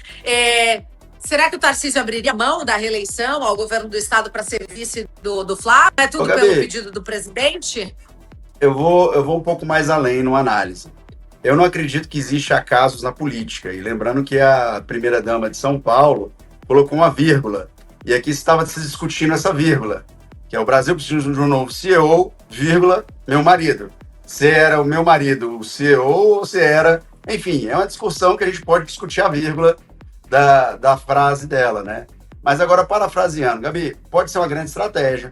Lembrando que o então senador Flávio Bolsonaro, ele tem seu mandato por mais 4 anos, então ele pode estar fazendo um esquenta para uma estratégia para testar o nome dele, e no segundo momento ele pode recuar. Nós vamos saber disso somente no final, né? Pode ser uma grande estratégia do bolsonarismo. Lembrando, eu sou um pouco contra essa questão de colocar bolsonarismo e lulismo. Eu acredito que essa parte, time A e time B, acaba favorecendo um esquema de corrupção muito maior, que as pessoas ficam perdendo tempo em falar do A e do B e esquecem que a corrupção está aí. E é do A e do B a corrupção também. Então, eu acredito que o povo brasileiro tem que se atentar, ao invés dessas questões, um pouco mais numa questão nacional, do que se trata o país de fato, que em sua grande maioria vem sofrendo. As pessoas vêm perdendo, até teve uma brincadeira de um jornalista amigo, que falou que a corrupção brasileira, às vezes é mais barato você pagar a corrupção brasileira para que ela ocorra, mas que não faça os projetos da corrupção, porque acaba dando um dano ao erário muito maior, um prejuízo muito maior, né? E isso era algo que um economista do planejamento das antigas do Brasil falava, né? Então, assim, o que eu vejo? Pode ser uma grande manobra, a gente não sabe, no fundo, o que o Bolsonaro e o Flávio combinaram com o Tarcísio. Não acredito que Tarcísio seja um nome ruim. Ao meu ver, é o único nome hoje capaz de combater o Lula. Lula, ele, quando tiver essa questão antagonismo, né? Bolsonaro versus Lula, isso favorece Lula. E isso também, na pesquisa Quest revelada hoje, que teve até as suas apurações disponibilizadas, coloca isso, que todos os candidatos contra o Lula, o que mais o favorece é o candidato Bolsonaro. Ou seja, Bolsonaro versus Lula, time A versus time B, favorece o presidente Lula, assim como favorece essa questão mais inflamada do bolsonarismo. Conheço diversas pessoas da direita que enxergam dessa mesma forma e acham que o país tem que ter um nome mais pacificador. Nas palavras da nossa primeira-dama, São Paulo, um CEO, uma questão que transita, né? Tanto no lado da direita quanto no lado da esquerda, respeitando os valores, então, propostos pelo governo Bolsonaro. Vamos ver, acredito que está muito recente ainda, acredito que tem muita água para rolar.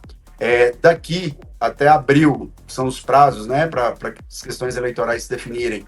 Pesquisa é muito importante, de tal forma, Gabi, para você ter ideia, que fizeram na pesquisa Quest uma comparação do Renan Santos, que é do MBL, contra o Lula. Então, todos contra o Lula dariam quase o mesmo tanto que o Flávio Bolsonaro daria. Então, daí você vê que a rejeição do Lula também é muito forte. Então, o nome Bolsonaro para Lula é muito mais fácil de se derrotar nas urnas do que um outro nome neutro, que não está nessa polarização.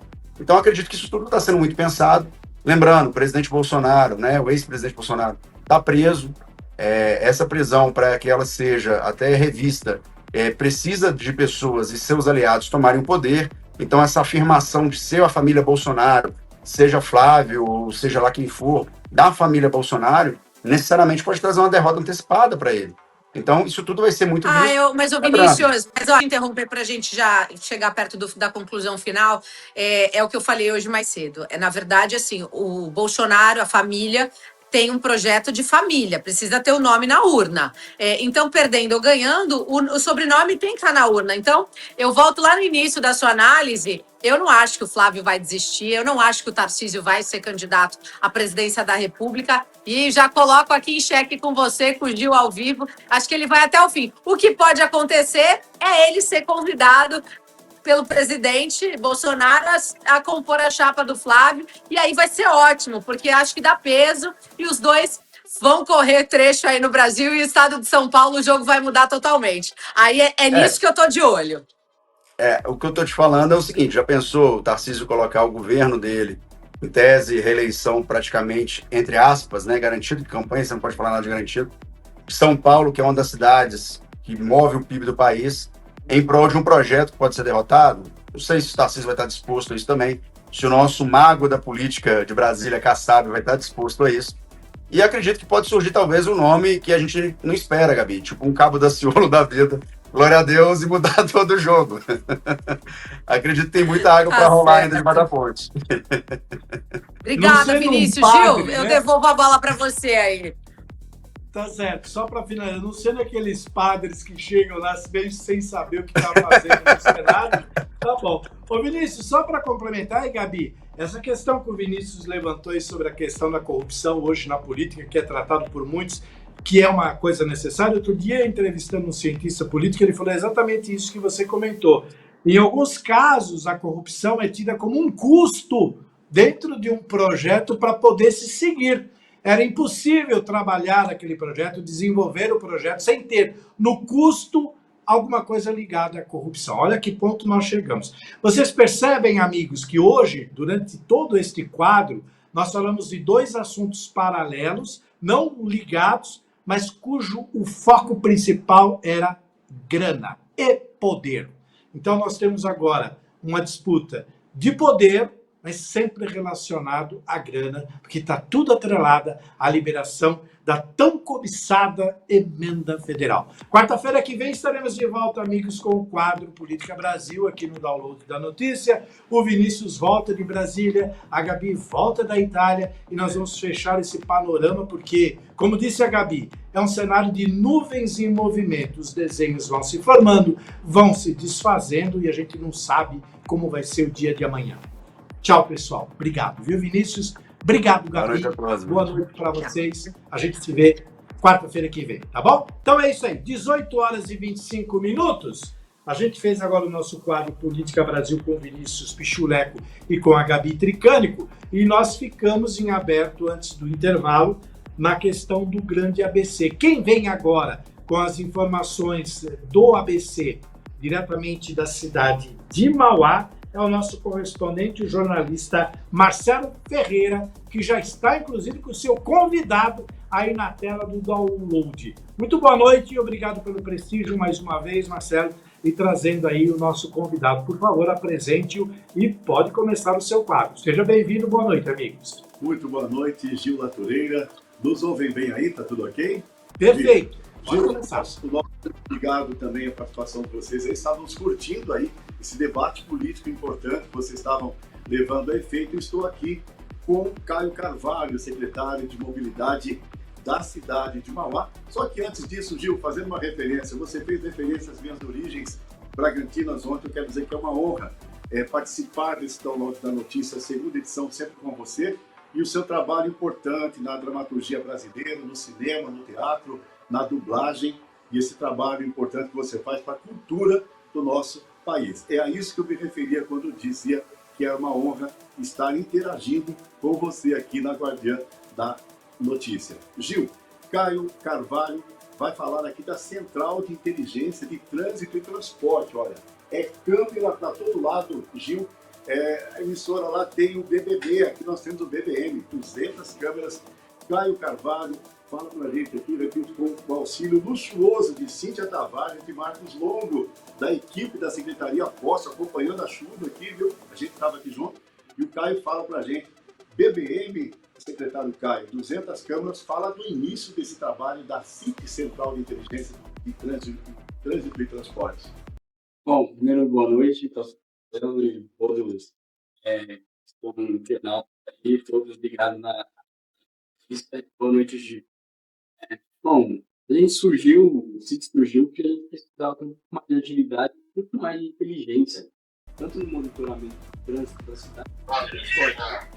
A gente está aqui agora no CIT, tem todo o monitoramento do transporte em tempo real, onde estão os ônibus, onde está os gargalos, onde está o trânsito. E também tem aqui o pessoal fazendo a operação para destravar os gargalos, entender um pouco do trânsito da cidade, e entender também, muitas vezes, algum chamado, né, que foi já solucionado, às vezes algum carro está parado na via, e a gente consegue, com os ônibus, a gente consegue ver quais os problemas da cidade.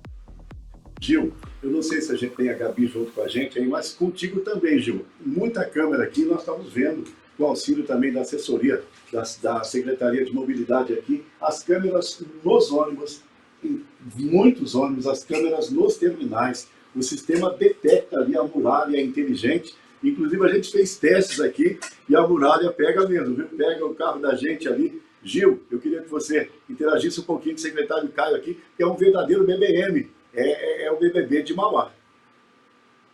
Tá certo. O secretário, primeiro, mais uma vez, muito obrigado pela sua participação, por atender aí o Marcelo de uma forma muito respeitosa e, claro, participar aqui do download. A gente sabe, né, rapazes, que essa questão o que a gente chama de vigilância, mas não é bem assim, fica uma coisa...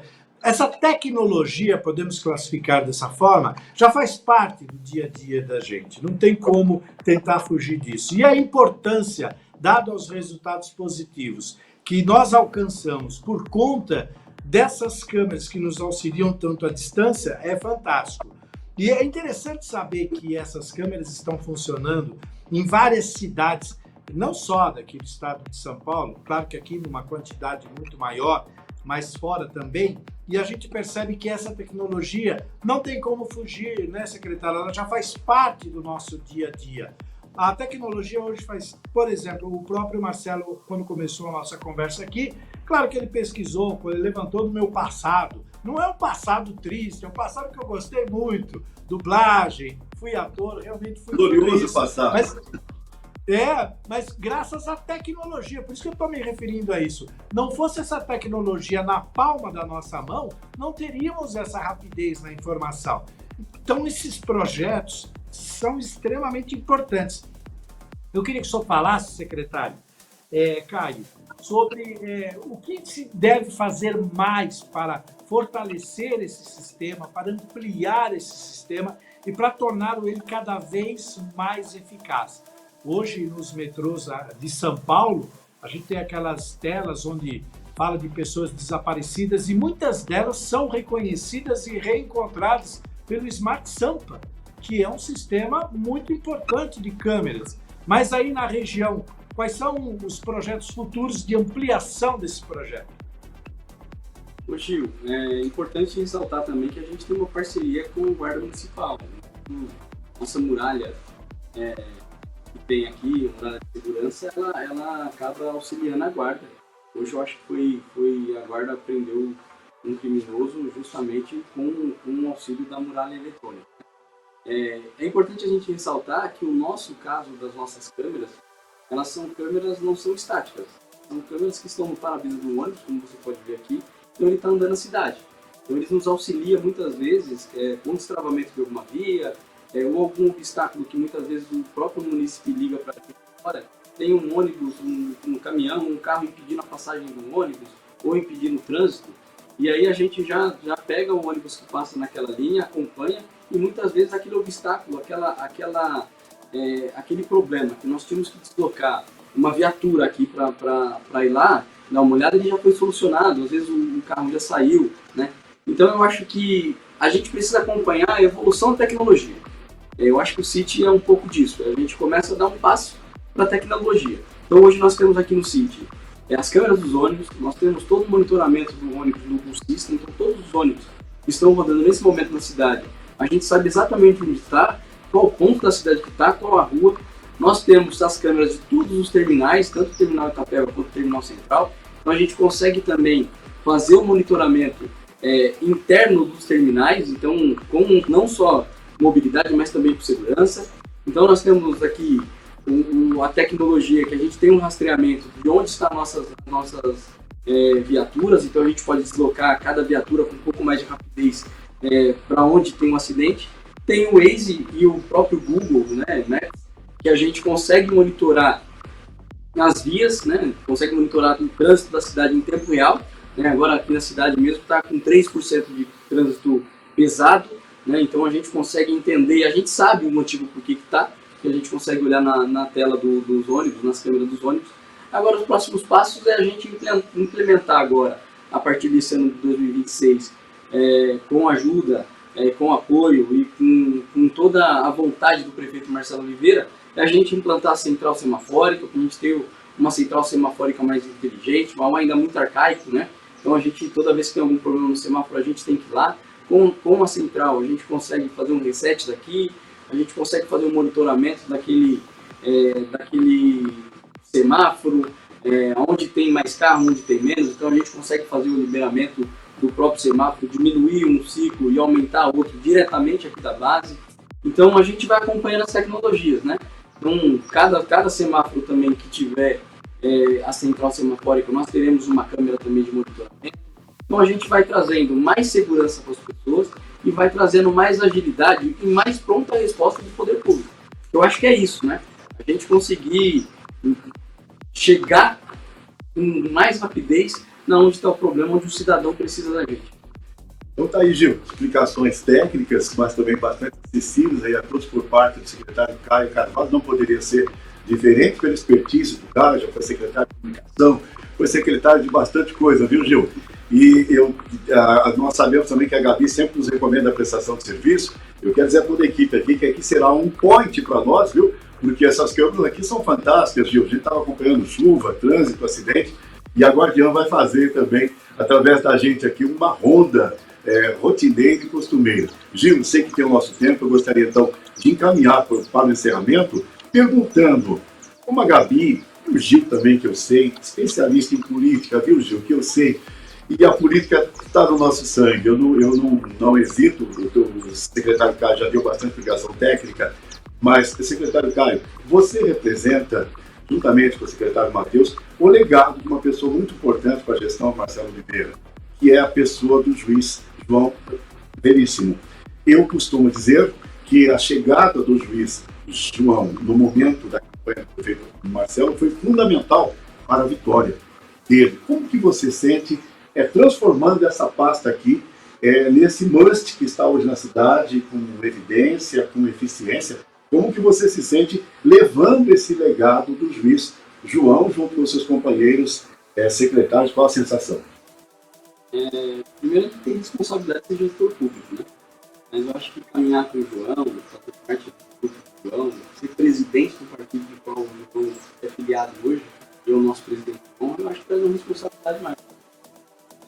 João é um grande ser humano e um grande homem público. E a gente teve responsabilidade em 2024, nós disputamos a eleição de 2020, fomos no terceiro lugar, tivemos nossa responsabilidade naquele momento, e tivemos mais responsabilidade agora em 2024, apoiando e fazendo parte da chapa do prefeito Marcelo Oliveira. A gente reconheceu o bom trabalho que o prefeito fez nos primeiros 4 anos, né? A gente ficou olhando, ficou prestando atenção em tudo que o Marcelo estava fazendo, e a gente conseguiu entender o modelo de cidade que o Marcelo quer implantar, na prática, em 4 anos. E é o mesmo modelo de cidade que nós queremos implantar, o João e o PSB querem implantar. Então, a gente teve muita responsabilidade, eu acho que a gente fez muito certo com o Marcelo, e hoje, né, a gente consegue estar dentro de uma gestão comprometida com o cidadão, uma gestão que não teve nenhum problema de corrupção, como a gente viu há um tempo atrás, anteriores, né? Um prefeito que está na rua o dia todo, que trabalha, que liga para o secretário, que cobra, e para a gente que do PSD é muito mais responsável. A gente caminha do lado do juiz João, que é um cara correto, um homem de bem, e a gente defende, né, o legado do João e do PSD também, do nosso presidente estadual, do nosso presidente nacional, Roberto Cassali.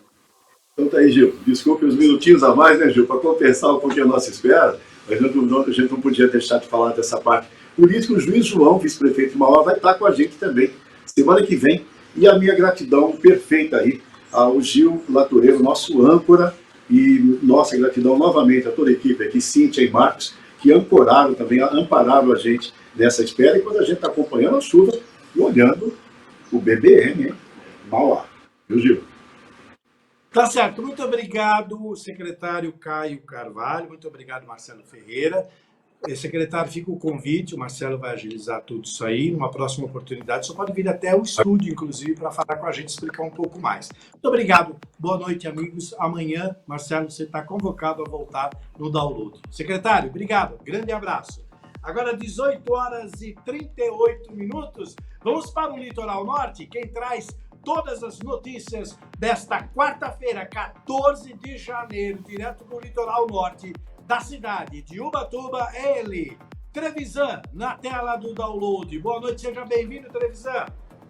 Boa noite, Gil. Boa noite para todo mundo que está aqui na programação da Guardiã da Notícia. Começando aí nessa quarta-feira com uma garoa e também aí lá na balsa 6 embarcações operando 30 minutos ambos o sentido segundo o departamento hidroviário, mas tem previsão aí de chuva mais para o fim da noite, pode causar uma certa lentidão, mas está uma noite gostosa de verão. E começamos, Gil, com uma notícia enquanto estava rolando aqui o download. Ontem eu estava na rua, perto ainda de um local, de uma cena de crime, onde um homem foi morto enquanto estava lá cortando cabelo numa barbearia aqui no bairro da Estufa 1. Essa vítima foi identificada aí como Altair Francisco da Silva Júnior, de 26 anos, morador aqui da cidade. Ele atuava como vendedor ali, trabalhava no setor ali de aluguel de cadeiras, guarda-sóis, lá na Praia das Toninhas. E de acordo com o que a gente apurou, ele estava lá cortando o cabelo, foi atingido por ao menos 12 disparos de uma pistola calibre 380 que tinha várias cápsulas lá no chão. As testemunhas relataram que 2 homens chegaram numa motocicleta, efetuaram os disparos apenas contra o Altair. Tinha mais gente lá na barbearia, o barbeiro saiu correndo, os clientes saíram correndo e foi aí uma execução. Já sabiam quem acertar, aonde acertar e a hora que acertar. Estava ali preso no trânsito, ali nas proximidades, e um pouco antes tinha bastante policiamento passando ali na região, então foi algo muito rápido. E de imediato a Polícia Militar foi acionada, as imagens aí mostram perfeitamente os momentos iniciais aí desses disparos. Tinha acabado de acontecer, eu estava passando por ali, muita gente na rua. Essa ocorrência ficou até de noite aí, estava lá o doutor Rodrigo, aqui de Ubatuba, delegado do setor de investigações gerais lá, apurando, investigando todas as causas. Tem uma câmera da prefeitura ali nas proximidades do túnel também, que pode ajudar no reconhecimento aí desses autores, mas certamente alguma coisa envolvendo aí um acerto de conta, Gil.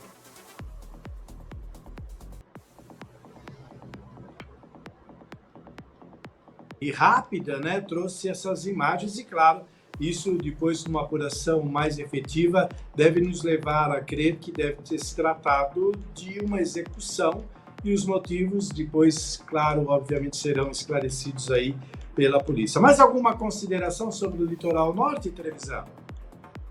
Temos também mais uma polêmica sobre o IPTU aqui em Ubatuba. A prefeitura mandou um release agora há pouco, no finalzinho da tarde, que tem moradores relatando que receberam o carnê em duplicidade e orientando que não é para pagar.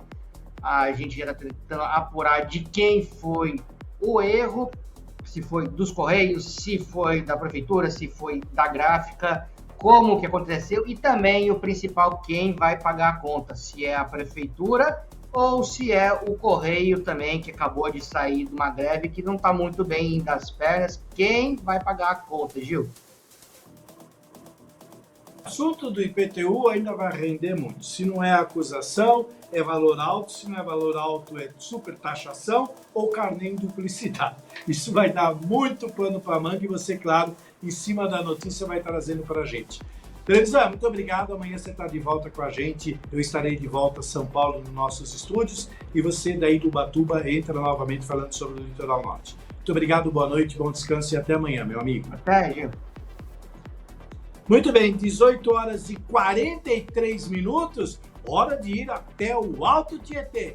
Quem traz todas as informações da região é o nosso querido Ricardo Café. Hora do café, o download da notícia, segunda edição. Boa noite, Café, como é que você está? Seja bem-vindo, meu amigo. Oi, Gil, boa noite para você, boa noite para todos os nossos colegas e amigos que nos acompanham aqui no Download segunda edição. Olha, Gil, aqui em Mogi das Cruzes o tempo está fechado, está chovendo, mas a gente sabe que esse é um período de calor, de altas temperaturas e pancadas de chuva isoladas, né? Isso traz preocupação, porque esse tipo de pancada de chuva traz dois problemas, né, Gil? Ou alagamentos, enchentes, porque é bastante água em pouco período de tempo, pouco espaço de tempo, e também, apesar de ter essas pancadas que parecem ser muita água, mas na verdade não é, né? Porque são pancadas curtas, você tem um desabastecimento dos reservatórios de água, das represas, né? Dos sistemas produtores de água. Então, a crise hídrica, né? Ela é uma realidade, a gente está tendo aí a Sabesp já fazendo aquela baixa de pressão durante as noites. E aqui em Mogi das Cruzes, o serviço de abastecimento de água e também coleta e tratamento de esgoto, ele é municipalizado, não é executado pela Sabesp. É feito pelo SEMAI, que é o Serviço Municipal de Águas e Esgotos, né? Uma autarquia antiga aí que está para completar cerca de 60 anos. Então, essa semana, Gil, eu fui conversar com o diretor do SEMAI, o José Luiz Furtado, para falar sobre esse trabalho que está sendo feito de monitoramento da situação hídrica, até porque na semana passada a prefeita Mara Bertaioli fez o lançamento do Comitê de Monitoramento e Eventos Climáticos, né? O Comitê de Crise Hídrica e Monitoramento de Eventos Climáticos aqui na cidade. E o SEMAI faz parte desse comitê, dentre outras organizações aí, principalmente da prefeitura. Então eu fui conversar com o José Luiz Furtado, fui até a sede do SEMAI, até lá, para ver como é que funciona esse monitoramento, e eu vou trazer agora essa entrevista que a gente vai dividir em algumas partes para ficar mais simples aí. Então primeiro vamos ouvir a primeira fala do diretor do SEMAI, José Luiz Furtado. Zé Luiz, qual que é o principal papel do SEMAI nesse período quente que tem alta de consumo e reservatórios baixos? O SEMAI tem atuado bastante, Café, no Comitê de Crise Hídrica, no monitoramento dos níveis dos mananciais e também dos nossos reservatórios aqui pelo Centro de Controle Operacional do SEMAI, que é um centro que trabalha diariamente para que nós possamos tomar as decisões e ter o menor impacto possível na população. Dentre outras coisas também, o SEMAI tem trabalhado continuamente na questão de redução de perdas, né? Inclusive, na última semana nós tivemos uma obra grande ali na região de Brás Cubas, na Avenida Alexandrina, que vai impactar diretamente nas nossas perdas e melhorar o abastecimento naquela região. Paralelamente, nós colocamos para funcionar o reservatório do Oroxó, são cerca de 4 milhões de litros de água a mais, e que fortaleceu principalmente a região leste, que nós estamos tendo poucos problemas, alguns problemas pontuais só de falta d'água. O que é importante a população saber, quando essa manutenção é feita, né, qual que é a conscientização que a população tem que ter? Olha, a gente orienta que as pessoas usem água com consciência. Tomem banhos rápidos, desliguem a torneira na hora de escovar os dentes, na hora de lavar a louça também, a hora que estiver ensaboando, possa desligar a torneira. Isso é muito importante porque às vezes parece pouco, mas no conjunto faz uma diferença enorme para a população. Então o que a gente pede é que as pessoas tenham empatia com as outras pessoas que estão sofrendo com o problema da crise hídrica. Num momento de problema, uma manutenção que é feita, um conserto, quem tem caixa d'água sofre menos, né? Isso, também é uma orientação que a gente coloca, que as pessoas que não tenham caixa d'água possam providenciar essa reservação, porque no momento de crise como esse, ou em alguma manutenção que o SEMAI faça e que precise desligar a água, essas pessoas sofrem menos com esse impacto. Bom, durante essa entrevista, durante essa conversa, né, o Zé Luiz explicou que o SEMAI está fazendo diversas ações dentro desse comitê de crise hídrica e de monitoramento da situação de eventos climáticos aqui na cidade. E dentre essas ações, o SEMAI está atuando em conjunto, né, com outras secretarias, com outros departamentos da prefeitura e também com a Defesa Civil, a Polícia Militar, enfim, o Corpo de Bombeiros. Aí o Zé Luiz falou um pouquinho sobre isso também. Vamos ouvir. Zé, foi aprovado agora a criação do Comitê de Monitoramento de Crise Hídrica. Qual que é o papel do SEMAI nesse comitê?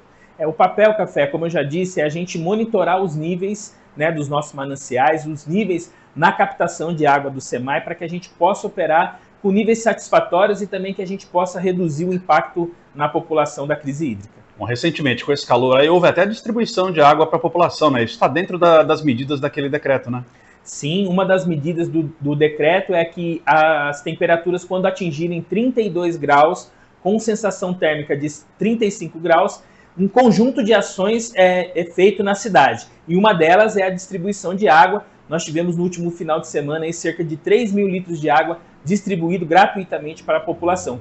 Muitas vezes a população que anda pelo centro da cidade não tem ali o dinheiro para comprar a sua água. Então, o que a gente orienta é que nesses casos, quem tiver com a sua garrafinha pode ir lá utilizar o reservatório do SEMAI, pode se manter hidratado. E se alguém passar mal também, existe o consultório de atendimento da Secretaria Municipal de Saúde, também atendimento aos pets, na Secretaria de Verde, Meio Ambiente e Proteção Animal, enfim, várias secretarias, todas as secretarias da Prefeitura praticamente envolvidas, para a gente passar por essa crise hídrica com o menor impacto na população.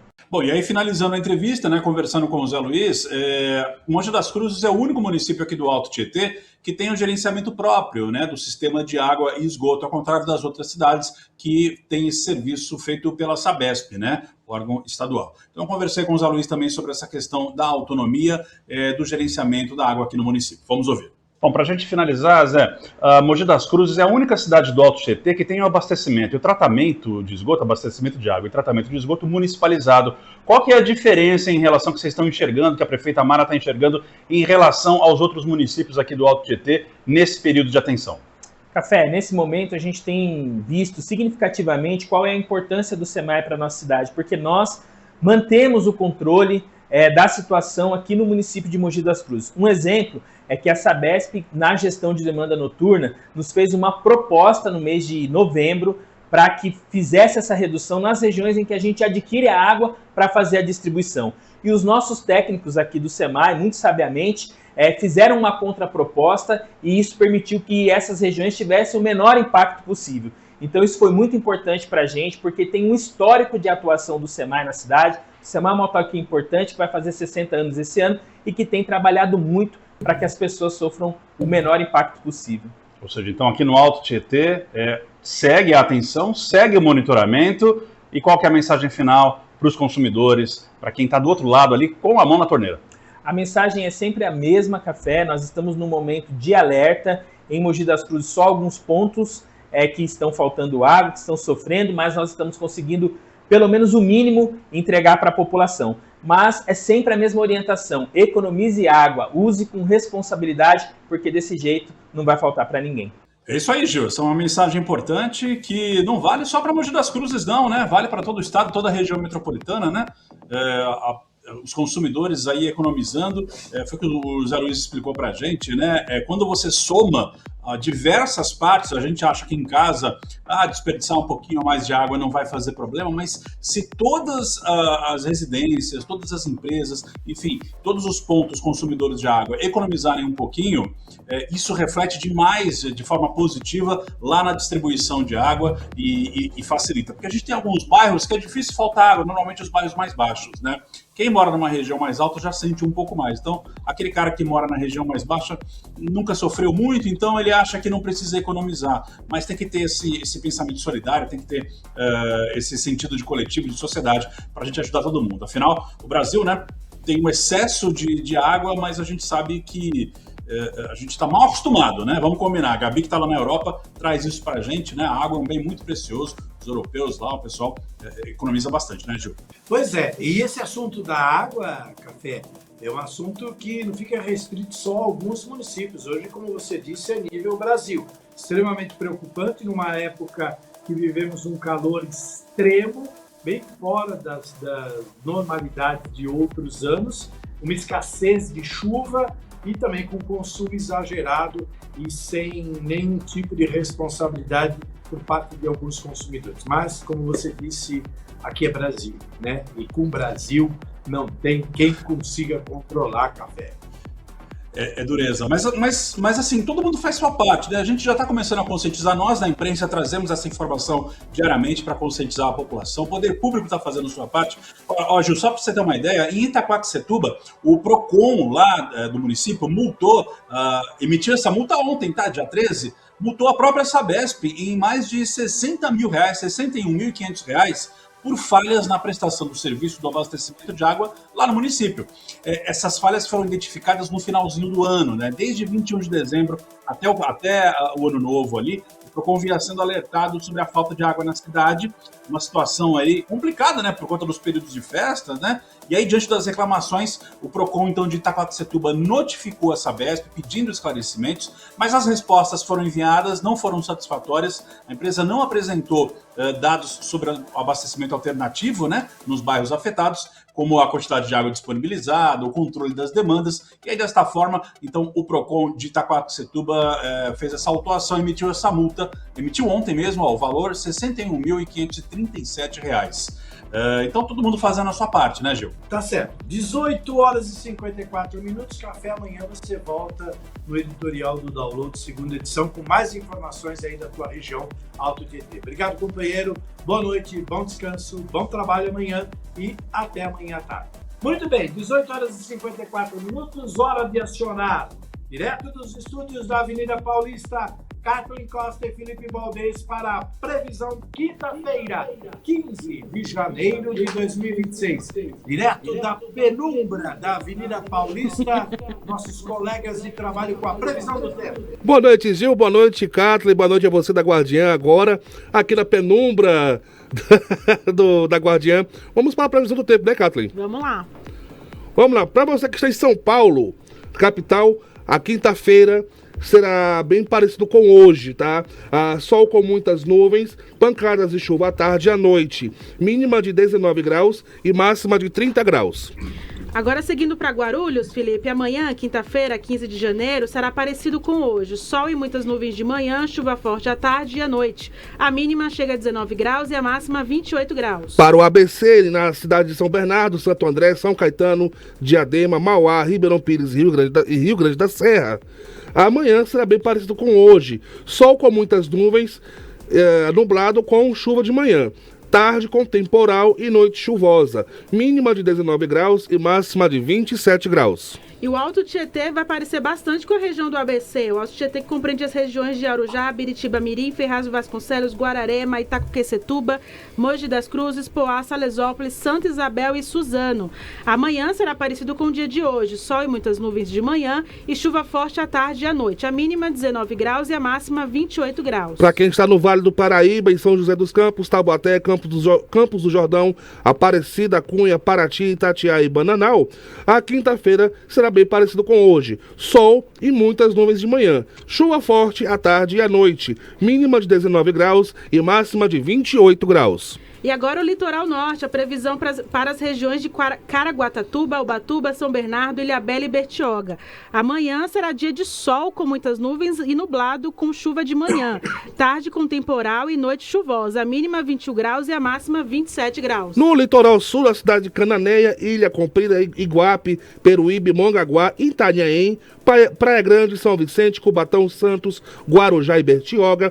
Amanhã será bem parecido com hoje, tá? Sol fechando ainda de manhã, com chuva que fica forte à tarde. À noite, tempo seco. Mínima de 23 graus e máxima de 29 graus. E agora ampliando a nossa previsão do tempo para Florianópolis e Santa Catarina. Amanhã será parecido com hoje, sol com muitas nuvens e pancadas de chuva à tarde e à noite. Mínima 23 graus e máxima 30 graus, Felipe. Para você que está em Brasília, a quinta-feira será também parecido com hoje, sol com muitas nuvens, pancadas de chuva à tarde e à noite, mínima de 17 graus e máxima de 28 graus. E agora encerrando a previsão do tempo com a minha terra amada, Salvador, Bahia, com informações oficiais da Climatempo, amanhã será parecido com hoje. Sol com chuva de manhã e diminuição de nuvens à tarde. Noite com pouca nebulosidade. Salvador nunca decepciona. A máxima vai de 32 graus e a mínima 23 graus. É com você, Gil. Muito bem, com informações da Climatempo e na disparada da nossa equipe na locução da corrida de cavalo sobre a previsão do tempo das 10 regiões, encerramos o download desta segunda edição, desta quarta-feira, dia 14 de janeiro, 18 horas e 58 minutos. Ponto final, espero vocês amanhã aqui no download de segunda edição. Muito obrigado pelo carinho da sua audiência, muito obrigado equipe pelo trabalho de hoje. Amanhã estaremos de volta com o nosso jornalismo regional com alcance global. Felipe, tchau.